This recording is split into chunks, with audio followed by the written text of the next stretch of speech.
조선 후기 경기도의 한 마을에 박씨 성을 가진 부자가 살고 있었습니다. 사람들은 그를 박진사라 불렀습니다. 그는 많은 땅과 재산을 가지고 있었지만 조선 팔도에서 가장 인색한 사람으로 유명했습니다. 돈 한 푼, 쌀 한 톨도 함부로 쓰면 안 된다. 박진사의 입버릇이었습니다. 그는 하인들에게 제대로 밥도 주지 않았고 손님이 와도 인사만 하고 물 한 잔 대접하지 않았습니다. 추운 겨울에도 아궁이에 나무를 아껴서 방이 얼음장처럼 차갑게 식었습니다. 장작을 사는 것이 아까워서였습니다. 장작값으로 나가는 돈이 얼마인데 옷을 두껍게 입으면 되지. 박진사에게는 아들이 하나 있었습니다. 이름은 박철수였습니다. 25살의 철수는 아버지와 달리 온화하고 착한 성격이었습니다. 아버지, 그렇게 인색하시면 안 됩니다. 우리에게는 충분한 재산이 있지 않습니까? 이놈아, 재산이 있다고 함부로 쓰면 금방 없어진다. 절약이 최고야. 철수는 아버지의 인색함이 창피했지만 어쩔 수 없었습니다. 그러던 어느 날 철수의 혼사가 정해졌습니다. 신부는 이웃 마을의 최씨 집안 딸 옥순이었습니다. 21살의 옥순은 아름다울 뿐만 아니라 총명하고 지혜로운 처녀였습니다. 옥순이는 좋은 아이라고 들었어. 우리 철수에게 딱 맞는 며느리야. 박진사도 옥순을 마음에 들어 했습니다. 물론 그가 진짜 좋아한 이유는 혼수를 많이 가져올 것 같아서였습니다. 혼례가 치러졌습니다. 하지만 박진사는 혼례에도 돈을 아꼈습니다. 음식은 최소한으로 준비했고 하객들은 배가 고팠습니다. 에이, 박진사 혼례치고는 너무 초라하네. 그래도 박진사가 이 정도 했으면 많이 한 거지 뭐. 사람들은 수군거렸습니다. 하지만 옥수는 전혀 개의치 않았습니다. 그녀는 이미 시아버지가 인색하다는 소문을 들었고 각오를 하고 왔습니다. 시아버님께서 인색하시다고? 괜찮아요. 제가 잘 모셔드리죠. 옥수는 미소를 지었습니다. 하지만 그 미소 뒤에는 어떤 계획이 숨어 있었습니다. 혼례 후 며칠이 지났습니다. 옥수는 시댁 살림을 둘러보았습니다. 큰 집이었지만 곳곳이 낡고 허름했습니다. 수리가 필요한 곳이 많았지만 박진사는 수리비를 아까워해서 그대로 두었습니다.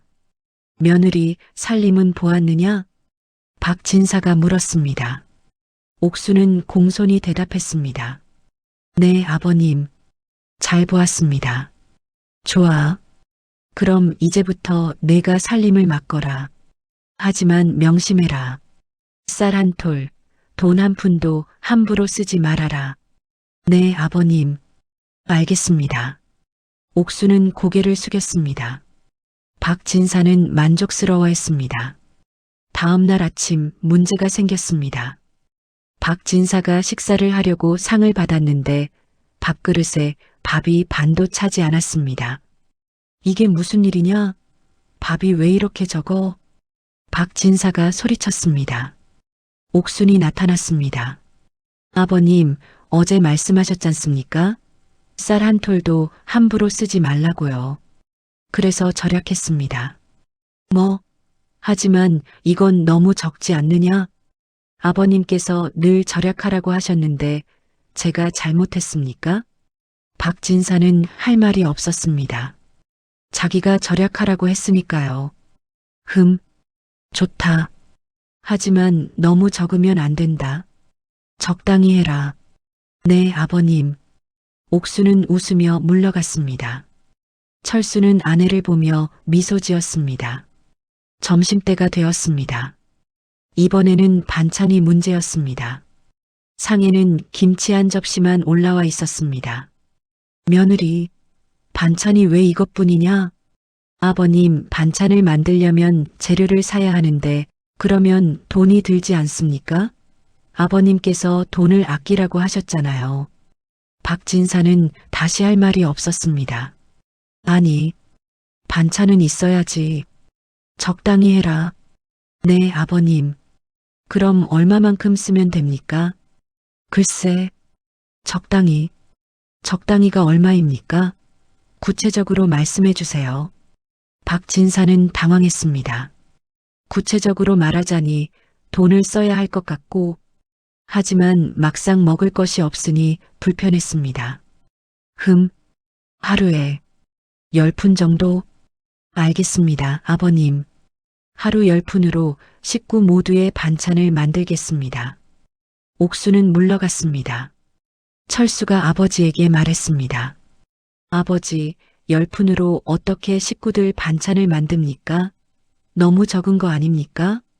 이놈아, 옛날에는 그만큼 없어도 살았다. 충분하다. 저녁때가 되었습니다. 옥순이 상을 차렸습니다. 이번에는 반찬이 2가지 있었습니다. 하지만 양이 매우 적었습니다. 이게 다냐? 양이 너무 적지 않느냐? 아버님, 10푼으로 이만큼 만든 것입니다. 더 만들려면 돈이 더 필요합니다. 박진사는 속이 상했지만 자기가 정한 예산이니 어쩔 수 없었습니다. 며칠이 지났습니다. 박진사는 점점 더 불편해졌습니다. 밥은 늘 부족했고 반찬은 맛이 없었습니다. 에이, 도대체 뭘 먹고 사는 건지. 박진사는 투덜거렸습니다. 하지만 옥수는 아무 문제 없이 일했습니다. 아버님께서 정해주신 대로 하고 있습니다. 옥순의 말에 박진사는 화를 낼 수도 없었습니다. 어느 날 박진사의 친구가 찾아왔습니다. 이웃 마을의 김진사였습니다. 박진사, 오랜만이네. 오, 김진사, 어서 오게. 2 사람은 오랜 친구였습니다. 박진사는 손님을 맞이했지만 차 한 잔 내오지 않았습니다. 허허, 목이 마르네. 김진사가 넌지시 말했지만 박진사는 못 들은 척했습니다. 그때 옥순이 나타났습니다. 그녀는 쟁반에 차 2잔을 가지고 왔습니다. 아버님, 손님께 차를 대접하시겠습니까? 박진사는 당황했습니다. 차를 대접하면 돈이 드는데, 하지만 친구 앞에서 인색하게 보이기도 싫었습니다. 아, 그래. 죽어라. 옥수는 웃으며 차를 내놓았습니다. 김진사가 기뻐했습니다. 오, 고맙네. 며느리가 참 똑똑하구먼. 점심시간이 되었습니다. 김진사는 돌아갈 생각이 없었습니다. 박진사는 속으로 불안해졌습니다. 점심을 함께 먹자고 하면 어쩌지. 하지만 옥순이 나타나 말했습니다. 아버님, 손님께 점심을 대접하시겠습니까? 제가 특별히 좋은 음식을 준비하겠습니다. 박진사는 더욱 당황했습니다. 좋은 음식이라니. 그러면 돈이 많이 들 텐데. 아니, 괜찮다. 김진사도 바쁠 테니. 아니네, 나는 바쁘지 않아. 오랜만에 만났으니 함께 식사하세. 김진사가 웃으며 말했습니다. 박진사는 어쩔 수 없이 고개를 끄덕였습니다. 그래. 함께 먹세. 옥수는 부엌으로 갔습니다. 그리고 정성껏 음식을 준비했습니다. 밥, 국, 반찬 여러 가지. 보기만 해도 군침이 도는 상차림이었습니다. 이게 웬 진수성찬이냐? 김진사가 감탄했습니다. 박진사는 쓴웃음을 지었습니다. 돈이 얼마나 들었을지. 식사 후 김진사가 만족스럽게 말했습니다. 아, 정말 맛있었네. 박진사, 며느리 복이 있구먼. 이렇게 훌륭한 며느리가 어디 있나? 허허. 그래. 박진사는 애매하게 웃었습니다. 김진사가 돌아간 후 박진사는 옥순을 불렀습니다. 며느리, 오늘 음식에 돈이 얼마나 들었느냐? 1냥 정도 들었습니다. 뭐, 1냥이나? 박진사가 놀라 소리쳤습니다. 아버님, 손님을 대접하려면 돈이 들지 않습니까? 평소에 아버님께서 손님께 아무것도 대접하지 않으시니 제가 대신 체면을 세워드렸습니다. 그렇지만 한 양은 너무 많지 않느냐? 아버님, 김 진사님께서 뭐라고 하셨습니까? 며느리 복이 있다고 하셨죠? 한 양으로 아버님의 체면을 세웠다면 싼 거 아닙니까? 박 진사는 할 말이 없었습니다. 옥순의 말이 맞았습니다. 김 진사는 자신을 칭찬했고 그것은 돈으로 살 수 없는 것이었습니다. 알았다. 박 진사는 투덜거리며 돌아갔습니다. 며칠 후 또 다른 일이 벌어졌습니다. 추운 겨울밤이었습니다. 박 진사는 늘 그랬듯이 아궁이에 나무를 아껴서 방이 매우 추웠습니다. 춥다. 하지만 장작을 더 쓸 수는 없어. 박 진사는 이불을 뒤집어 쓰고 잠을 청했습니다. 하지만 너무 추워서 잠이 오지 않았습니다. 새벽에 박 진사는 기침을 하기 시작했습니다. 감기에 걸린 것입니다. 애취. 옥순이 소리를 듣고 왔습니다. 아버님, 감기에 걸리셨습니까? 의원을 불러야겠습니다. 아니다. 의원을 부르면 돈이 드니까. 하지만 아버님께서 아프신데 어떻게 합니까? 괜찮다. 조금만 쉬면 나을 거야. 하지만 박 진사의 감기는 낫지 않았습니다. 오히려 더 심해졌습니다. 에헴. 몸이 너무 아프다. 철수가 걱정했습니다. 아버지, 의원을 불러야 합니다. 안 된다. 돈이 아깝다. 옥순이 나섰습니다. 아버님, 의원비와 장례비 중 어느 것이 더 비쌀까요? 장례비? 네.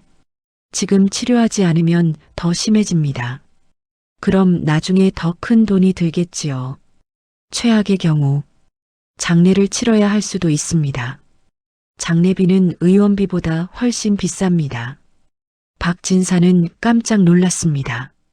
옥순의 말이 맞았습니다. 감기가 더 심해지면 큰 병이 될 수 있고 그러면 더 많은 돈이 들 것입니다.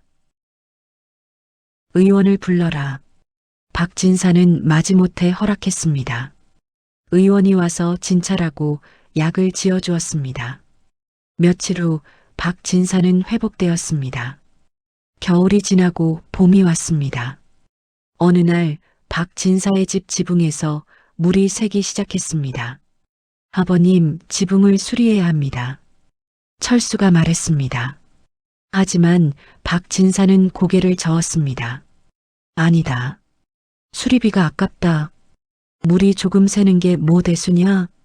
하지만 지금 고치지 않으면 나중에 더 큰 문제가 생길 것입니다. 괜찮다. 이 정도는 문제 없어. 며칠 후 큰 비가 내렸습니다.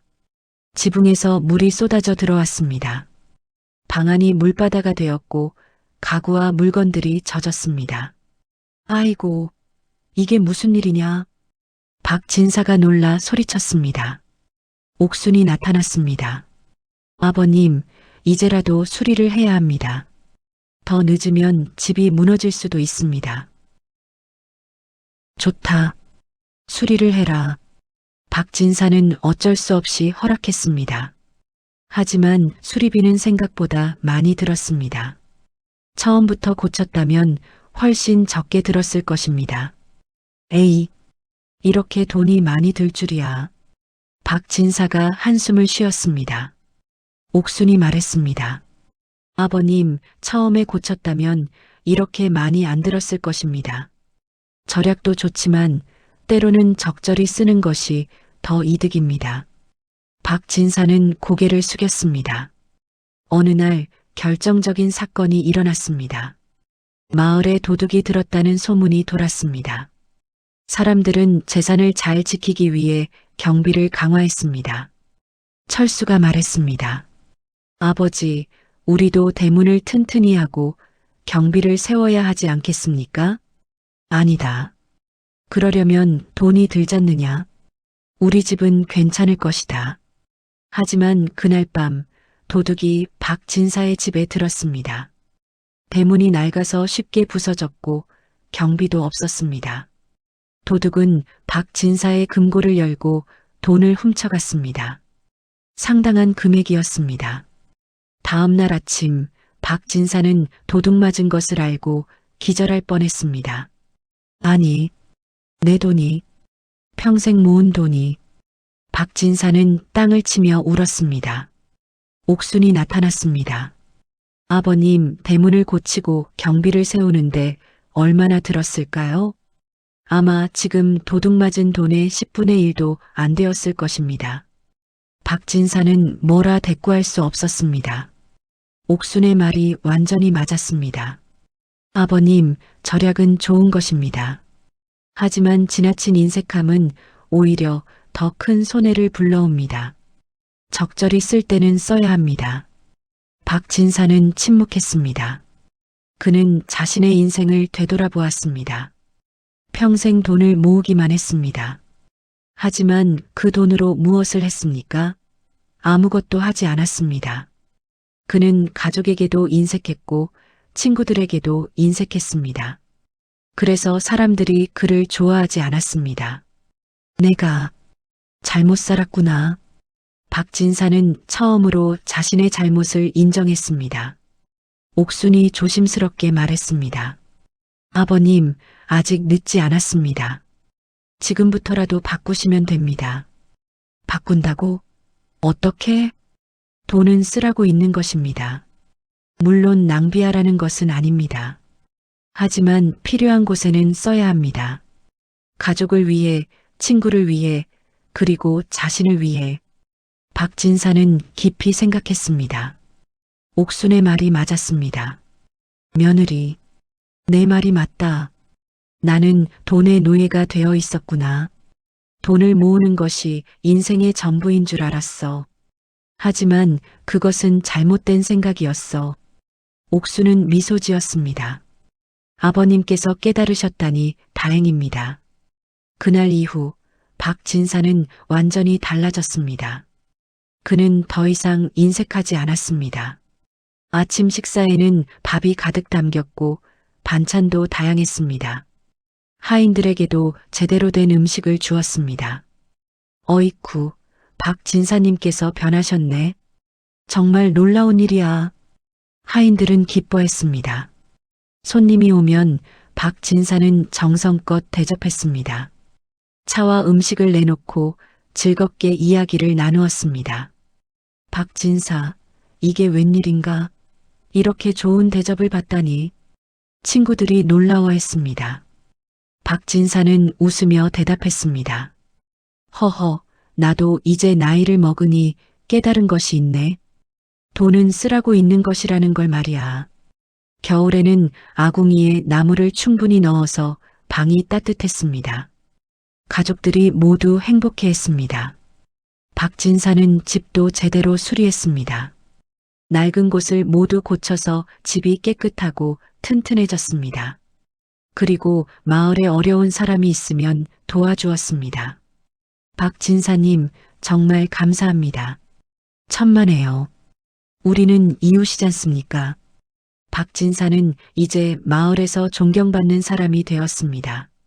어느 날 박진사는 옥순을 불렀습니다. 며느리, 고맙다. 내가 아니었다면 나는 평생 구두쇠로 살았을 거야. 아버님, 제가 한 것은 없습니다. 아버님께서 스스로 깨달으신 것입니다. 아니야. 내가 나에게 가르쳐 준 것이 많아. 진정한 절약과 인색함의 차이를 배웠어. 박진사는 옥순의 손을 잡았습니다. 절약은 필요한 것이야. 하지만 필요한 곳에는 써야 해. 그리고 가장 중요한 것은 돈이 아니라 사람이라는 것을 배웠어. 옥수는 눈물을 글썽였습니다. 아버님, 저야말로 감사합니다. 아버님께서 변하려는 마음을 가져주셔서요. 철수도 옆에서 웃었습니다. 아버지, 우리 집이 이제 정말 행복한 집이 되었습니다. 그래, 이제야 진짜 부자가 된 것 같구나. 박진사는 만족스러운 표정을 지었습니다. 그날 저녁 온 가족이 모여 저녁 식사를 했습니다. 풍성한 음식이 상에 가득했고 모두가 웃으며 이야기를 나누었습니다. 정말 맛있네요. 그러게. 역시 옥순이 솜씨가 최고야. 박진사는 밥을 먹으며 생각했습니다. 이렇게 행복한 순간이 바로 진짜 부자가 누리는 것이구나. 돈은 여전히 중요했습니다. 하지만 이제 박진사는 알았습니다. 돈보다 더 중요한 것이 있다는 것을. 가족의 행복, 친구들과의 우정, 이웃들의 존경. 이런 것들은 돈으로 살 수 없는 것들이었습니다. 세월이 흘렀습니다. 박진사는 행복하게 살다가 편안히 눈을 감았습니다. 그의 장례식에는 마을 사람들이 모두 모였습니다. 박진사님은 좋은 분이셨어. 처음에는 인색했지만 나중에는 정말 훌륭한 분이 되셨지. 그래, 사람은 변할 수 있다는 것을 보여주셨어. 사람들은 박진사를 기억했습니다. 구두쇠에서 훌륭한 사람으로 변한 그를, 그리고 그를 변화시킨 며느리 옥순을 칭찬했습니다. 옥순이는 정말 지혜로운 여인이야. 꾀가 많지만 그 꾀를 좋은 일에 썼어. 우리도 옥순이에게서 배울 점이 많아. 이 이야기는 대대로 전해졌습니다. 꽤 많은 며느리가 지혜로 구두쇠 시아버지를 변화시킨 이야기, 그리고 진정한 부의 의미를 깨닫게 해준 이야기로, 이 이야기는 절약과 인색함의 차이, 그리고 진정한 부의 의미에 대해 가르쳐 줍니다. 첫 번째 교훈은 절약과 인색함의 차이입니다. 박진사는 절약한다고 생각했지만 실제로는 인색한 것이었습니다. 절약은 불필요한 낭비를 피하는 것입니다. 하지만 인색함은 필요한 것조차 쓰지 않으려는 것입니다. 박진사는 가족의 식사, 집수리, 건강관리 등 필요한 곳에도 돈을 쓰지 않았습니다. 진정한 절약은 지혜로운 것입니다. 필요한 곳에는 쓰고 불필요한 곳에는 쓰지 않는 것. 이것이 진정한 절약입니다. 두 번째 교훈은 작은 투자가 큰 손해를 막는다는 것입니다. 옥수는 이것을 여러 번 보여주었습니다. 의원비를 아끼려다 병이 더 심해져서 더 많은 돈이 들 수 있었습니다. 지붕 수리비를 아끼려다 큰 비에 집이 망가져서 더 많은 수리비가 들었습니다. 대문을 고치고 경비를 세우는 비용을 아끼려다 도둑을 맞았습니다. 이처럼 작은 투자를 아끼다가 큰 손해를 보는 일이 많습니다. 한 푼 아끼려다 10푼 잃는다는 속담이 바로 이것을 말합니다. 세 번째 교훈은 옥순의 지혜로운 대처 방법입니다. 옥순은 시아버지와 직접 싸우지 않았습니다. 대신 그가 스스로 깨닫도록 만들었습니다. 밥과 반찬을 극도로 적게 주어서 인색함의 불편함을 느끼게 했습니다. 손님 대접을 통해 체면의 중요성을 알게 했습니다. 의원비와 장례비를 비교하며 선택하게 만들었습니다. 이것은 매우 지혜로운 방법입니다. 사람은 강요로는 변하지 않습니다. 스스로 깨달아야 진정으로 변합니다. 옥수는 이것을 알고 있었습니다. 네 번째 교훈은 인간관계의 중요성입니다. 박진사는 돈 때문에 사람들과의 관계를 소홀히 했습니다. 손님을 제대로 대접하지 않았고 가족에게도 인색했습니다. 그 결과 사람들은 그를 좋아하지 않았습니다. 돈은 많았지만 친구도 존경도 없었습니다. 하지만 변한 후에는 달랐습니다. 사람들을 잘 대접하고 이웃을 도와주니 모두가 그를 존경했습니다. 진정한 부자가 된 것입니다. 다섯 번째 교훈은 변화의 가능성입니다. 박진사는 평생 구두쇠로 살았습니다. 하지만 그는 변했습니다. 사람은 나이와 상관없이 변할 수 있습니다. 중요한 것은 변하려는 의지입니다. 박진사는 자신의 잘못을 인정하고 변화를 선택했습니다. 우리도 마찬가지입니다. 잘못된 습관이나 생각이 있다면 바꿀 수 있습니다. 늦은 것은 없습니다. 여섯 번째 교훈은 진정한 부의 의미입니다. 돈이 많다고 부자가 아닙니다. 박진사는 많은 돈을 가졌지만 행복하지 않았습니다. 진정한 부는 돈이 아니라 행복입니다. 가족과 함께하는 즐거움, 친구들과의 우정, 이웃들의 존경, 이런 것들이 진정한 부입니다. 돈은 수단일 뿐입니다. 목적이 되어서는 안 됩니다. 돈은 행복을 위해 쓰는 것이지 돈 자체가 행복은 아닙니다. 7번째 교훈은 며느리의 역할입니다. 옥수는 단순히 시아버지를 골탕 먹이려 한 것이 아닙니다. 그녀는 진심으로 시아버지가 행복해지기를 원했습니다. 그래서 그녀는 지혜롭게 시아버지를 변화시켰습니다. 이것이 진정한 효도입니다.